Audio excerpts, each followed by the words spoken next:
It's kind of amazing. It's the first film that I ever produced. Um, and to be here after all these years, we now have our fifth Mission Impossible. Um, I love making these movies. I originally, I started producing just out of a love of cinema, and I want to learn as much as I can about movies. And particularly with these kind of films, because it's not just action, it's not just suspense. You have a lot of intrigue. Uh, I love the spy genre. I love the theme music, and they're a wonderful challenge to make, and to kind of invite filmmakers and artists to come in and create this kind of world and do very practical kind of action. It's really challenging, and it's fun seeing an audience. I want to entertain an audience. That's what I want to do in whatever kind of film that I'm making, and I'm just happy that audiences find these films entertaining as I do, and so I really enjoy making them.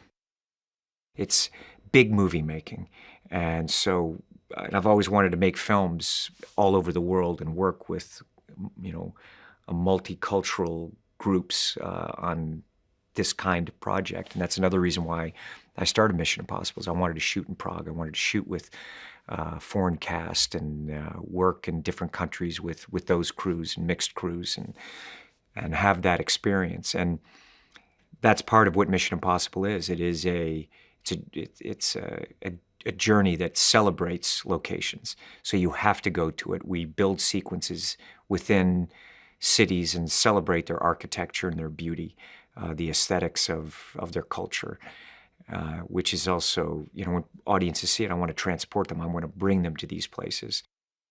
Chris and I have the same sensibility in storytelling and the same love of films and the same kind of movies.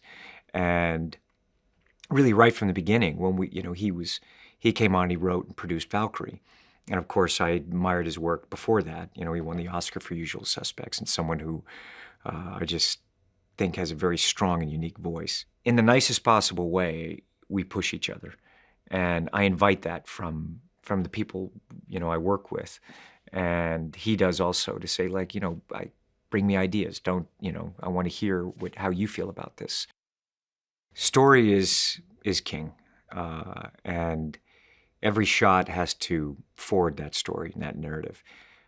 So for me, always, it's what I love about movies. I love a good story, and that's what it is. And particularly with any movie, we're taking that audience, and there's a trust that I feel, and I want to pull them in the same way that I want to be on the edge of my seat when I'm watching a movie. I want to deliver that for an audience, and that is storytelling. We have the team now, and with Ethan and the team, it's always what pressure is down on these guys. And I think we have with Lane, a great villain, and one who is definitely a match for Ethan and for the team, and someone who challenges him emotionally, intellectually. He's very powerful. He's very intelligent. He's elusive, and he's quite scary. And you see right from the beginning, he's constantly eluding Ethan, and Ethan just can't grasp him. And this villain is someone who's put Ethan in a position where he's, manipulating Ethan, and he's really controlling the whole journey, essentially. And Ethan and the team are constantly on their heels. I think she's an incredibly powerful actress, Rebecca Ferguson. Incredibly charismatic, exudes an elegance and an intelligence. She's an amazing athlete, and she herself didn't realize how, we were working with her, I kept telling her, I said, look, you're really talented. Her hand-eye coordination, the way she moves is very powerful and elegant. And so I feel, and I know Chris feels the same way, we feel fortunate that we found her and that she's in the movie. But I think her character is mysterious and delightful and powerful.